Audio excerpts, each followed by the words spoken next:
Hiber-Nation 115.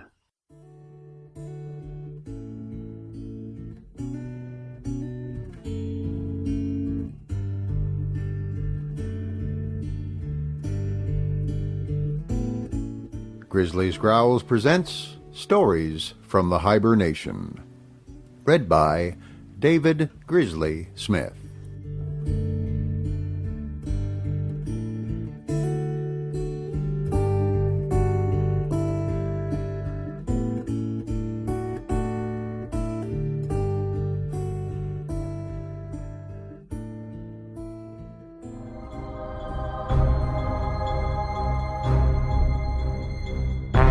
Eugenics and Other Evils by G.K. Chesterton. Read by David Grizzly Smith.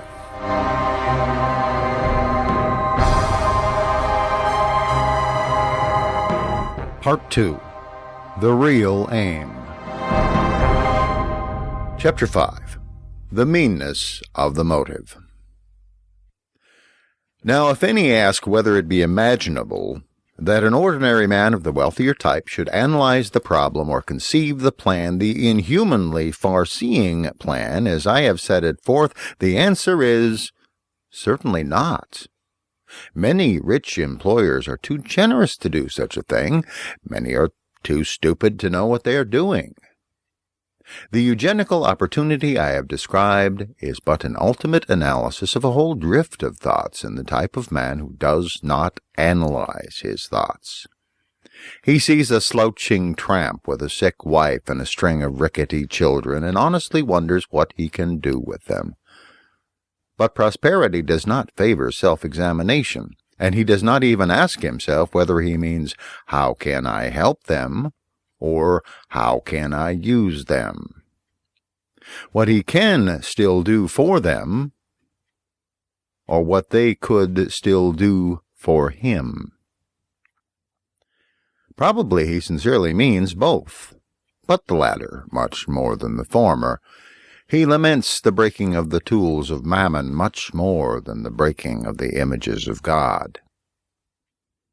It would be almost impossible to grope in the limbo of what he does think, but we can assert that there is one thing he doesn't think. He doesn't think, "This man might be as jolly as I am if he need not come to me for work or wages." That this is so, that at root the eugenist is the employer, there are multitudinous proofs on every side. But they are of necessity miscellaneous, and in many cases negative. The most enormous is in a sense the most negative, that no one seems able to imagine capitalist industrialism being sacrificed to any other object. By a curious recurrent slip in the mind as irritating as a catch in a clock, people miss the main thing and concentrate on the mean thing. Modern conditions are treated as fixed, though the very word modern implies that they are fugitive. Old ideas are treated as impossible, though their very antiquity often proves their permanence. Some years ago, some ladies petitioned that the platforms of our big railway stations should be raised, as it was more convenient for the hobble skirt. It never occurred to them to change to a sensible skirt. Still less did it occur to them that compared with all the female fashions that have fluttered about on it by this time, St. Pancras is as historic as St. Peter's. I could fill this book with examples of the universal unconscious assumption that life and sex must live by the laws of business or industrialism, and not vice versa. Examples from all the magazines, novels, and newspapers. In order to make it brief and typical, I take one case of a more or less eugenist sort from a paper that lies open in front of me. A paper that still bears on its forehead the boast of being peculiarly an organ of democracy in revolts.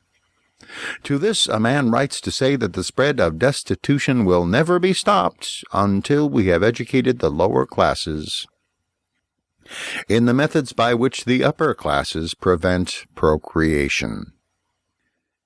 The man had the horrible playfulness to sign his letter hopeful. Well, there are certainly many methods by which people in the upper classes prevent procreation. One of them is what used to be called platonic friendship, till they found another name for it at the Old Bailey. I do not suppose the hopeful gentleman hopes for this, but some of us find the abortion he does hope for almost as abominable. That, however, is not the curious point. The curious point is that the hopeful one concludes by saying, when people have large families and small wages, not only is there an high infantile death rate, but often those who do live to grow up are stunted and weakened by having had to share the family income for a time with those who died early. There would be less unhappiness if there were no unwanted children. You will observe that he tacitly takes it for granted that the small wages and the income, desperately shared, are the fixed points, like day and night, the conditions of human life. Compared with them, marriage and maternity are luxuries, things to be modified to suit the wage market. There are unwanted children, but unwanted by whom? This man does not really mean that the parents do not want to have them. He means that the employers do not want to pay them properly. Doubtless, if you said to him directly, "Are you in favor of low wages?" he would say, "No." But I am not in this chapter talking about the effect on such modern minds of a cross-examination to which they do not subject themselves.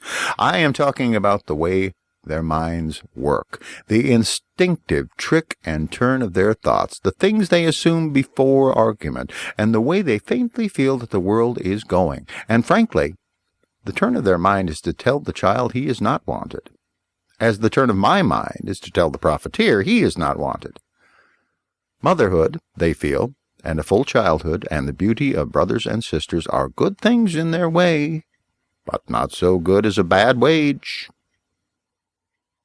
About the mutilation of womanhood, the massacre of men unborn, he signs himself hopeful. He is hopeful of female indignity, hopeful of human annihilation. But about improving the small, bad wage, he signs himself hopeless.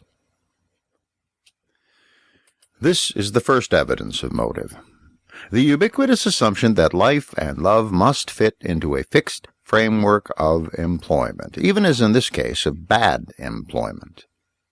The second evidence is the tacit and total neglect of the scientific question in all the departments in which it is not an employment question, as for instance the marriages of the princely, patrician, or merely plutocratic houses.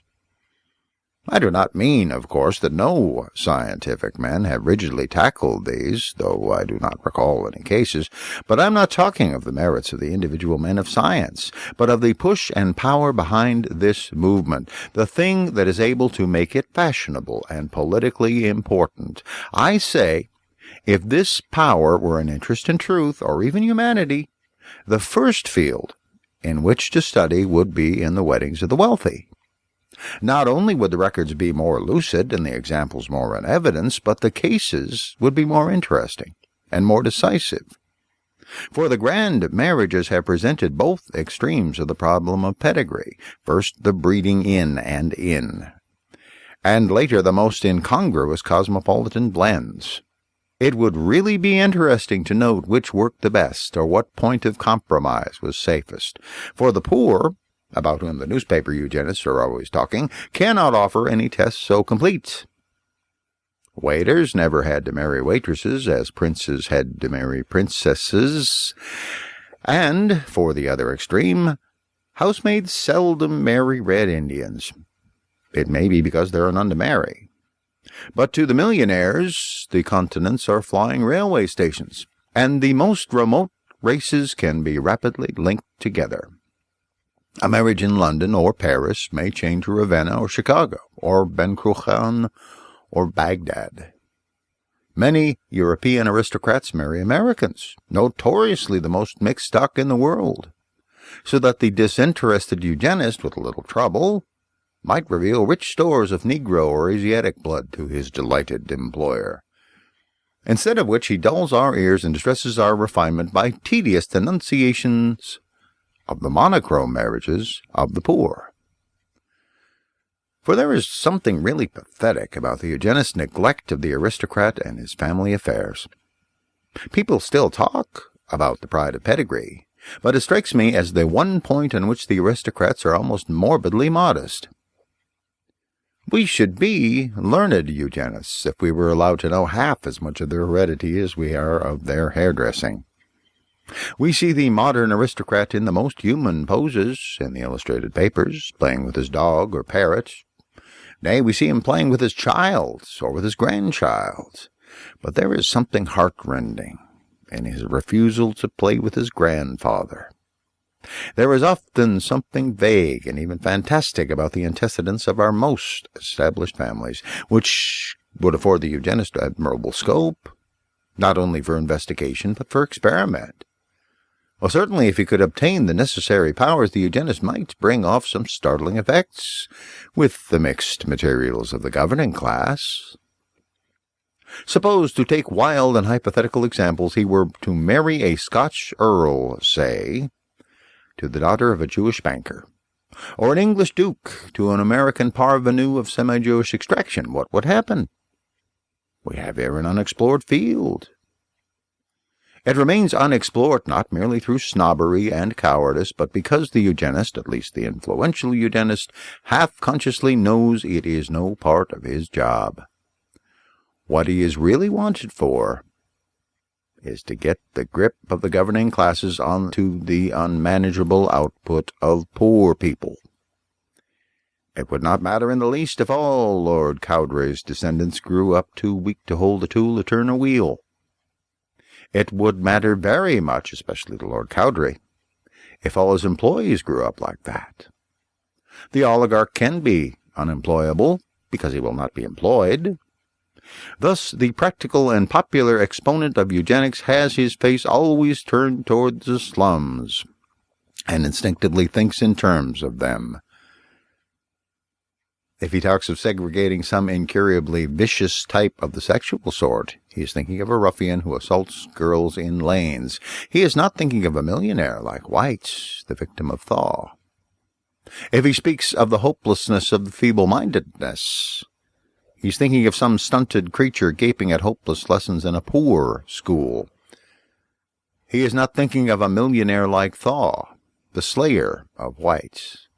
And this is not because he is such a brute as to like people like White or Thaw any more than we do, but because he knows that his problem is the degeneration of the useful classes, because he knows that White would never have been a millionaire if all his workers had spent themselves on women as White did, that Thaw would never have been a millionaire if all his servants had been Thaws.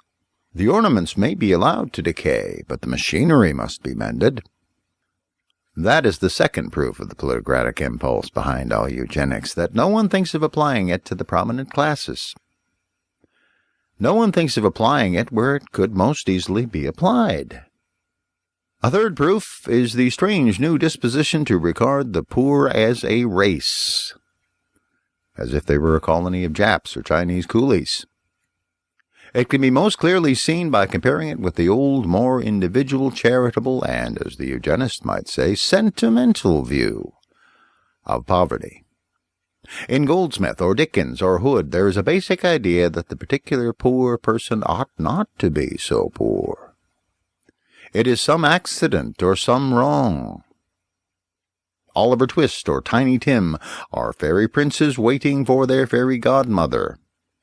They are held as slaves, but rather as the hero and heroine of a Spanish or Italian romance were held as slaves by the Moors. The modern poor are getting to be regarded as slaves in the separate and sweeping sense of the Negroes in the plantations. The bondage of the white hero to the black master was regarded as abnormal. The bondage of the black to the white master as normal. The eugenist, for all I know, would regard the mere existence of Tiny Tim as sufficient reason for massacring the whole family of Cratchit.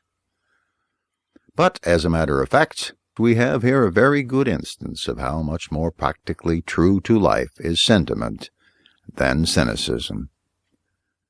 The poor are not a race, or even a type. It is senseless to talk about breeding them, for they are not a breed.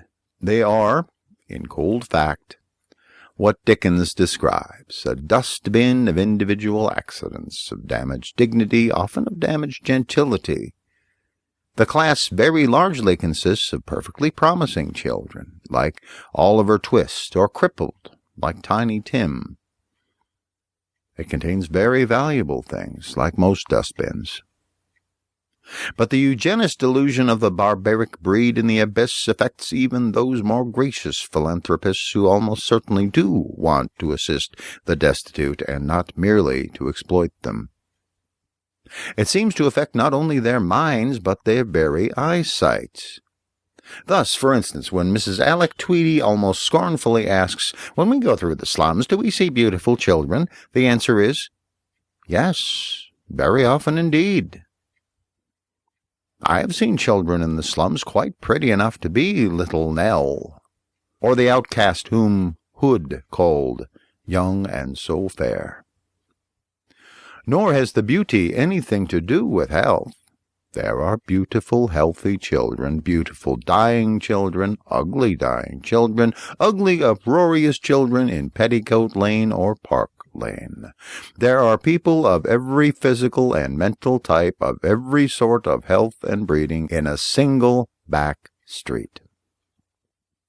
They have nothing in common but the wrong we do them.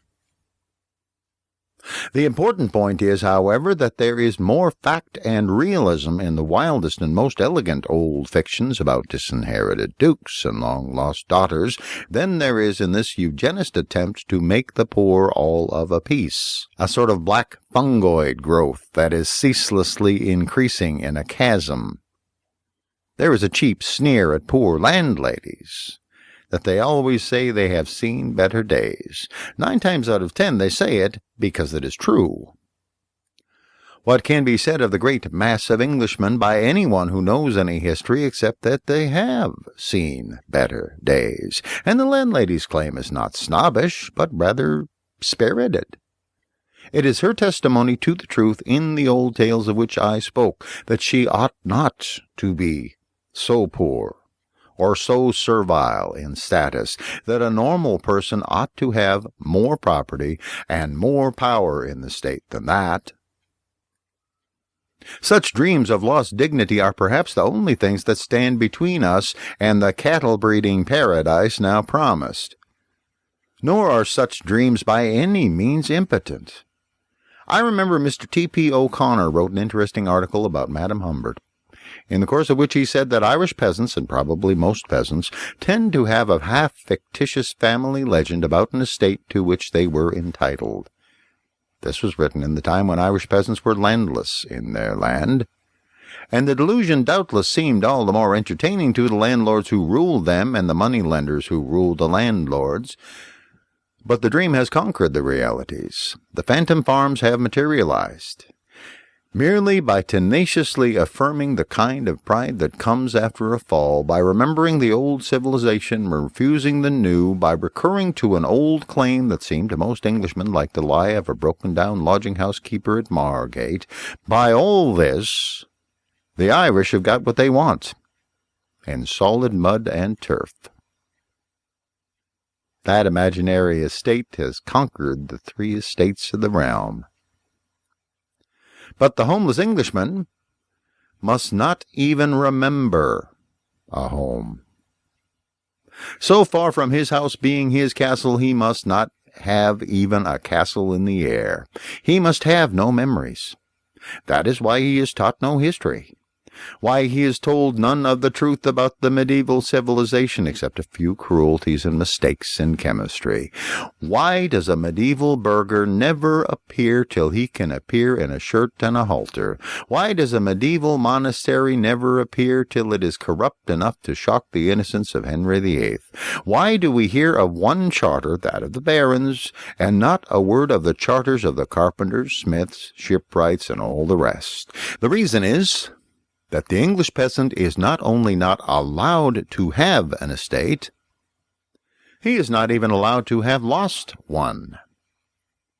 The past has to be painted pitch black that it may be worse than the present. There is one strong, startling, outstanding thing about eugenics, and that is its meanness. Wealth, and the social science supported by wealth, had tried an inhuman experiment. The experiment had entirely failed. They sought to make wealth accumulate, and they made men decay. Then, instead of confessing the error and trying to restore the wealth or attempting to repair the decay, they are trying to cover the first cruel experiment with a more cruel experiment. They put a poisonous plaster on a poisoned wound. Vilest of all, they actually quote the bewilderment produced among the poor by their first blunder as a reason for allowing them to blunder again. They are apparently ready to arrest all the opponents of their system as mad merely because the system was maddening. Suppose a captain had collected volunteers in a hot, waste country by the assurance that he could lead them to water and knew where to meet the rest of his regiment. I suppose he led them wrong to a place where the regiment could not be for days and there was no water. And suppose sunstroke struck them down on the sand man after man, and they kicked and danced and raved. And when at last the regiment came, suppose the captain successfully concealed his mistake, because all his men had suffered too much from it to testify to its ever having occurred. What would you think of the gallant captain? It is pretty much what I think of this particular captain of industry. Of course, nobody supposes that all capitalists, or most capitalists, are conscious of any such intellectual trick. Most of them are as much bewildered as the battered proletariat, but there are some who are less well-meaning and more mean. And these are leading their more generous colleagues towards the fulfillment of this ungenerous evasion, if not towards the comprehension of it. Now, a ruler of the capitalist civilization who has come to consider the idea of ultimately herding and breeding the workers like cattle has certain contemporary problems to review. He has to consider what forces still exist in the modern world for the frustration of his design. The first question is how much remains of the old ideal of individual liberty. The second question is how far the modern mind is committed to such egalitarian ideas as may be implied in socialism. The third is whether there is any power of resistance in the tradition of the populace itself. These three questions for the future I shall consider in their order in the final chapters that follow. It is enough to say here that I think the progress of these ideals has broken down at the precise point where they will fail to prevent the experiment. Briefly, the progress will have deprived the capitalist of his old individualist scruples, without committing him to his new collectivist obligations. He is in a very perilous position, for he has ceased to be a liberal without becoming a socialist, and the bridge by which he was crossing has broken above an abyss of anarchy.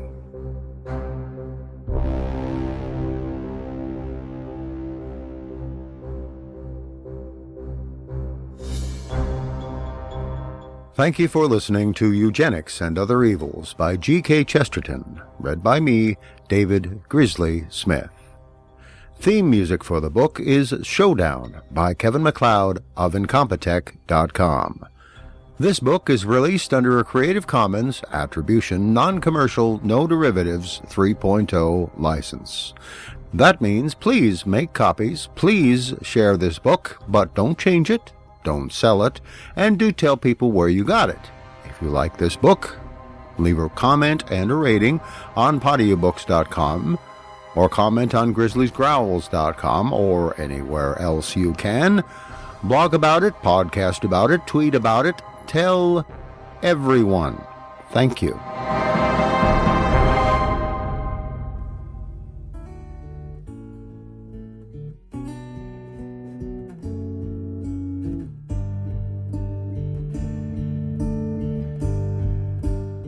Thank you for listening to Stories from the Hiber-Nation. Comment on the website at grizzliesgrowls.com.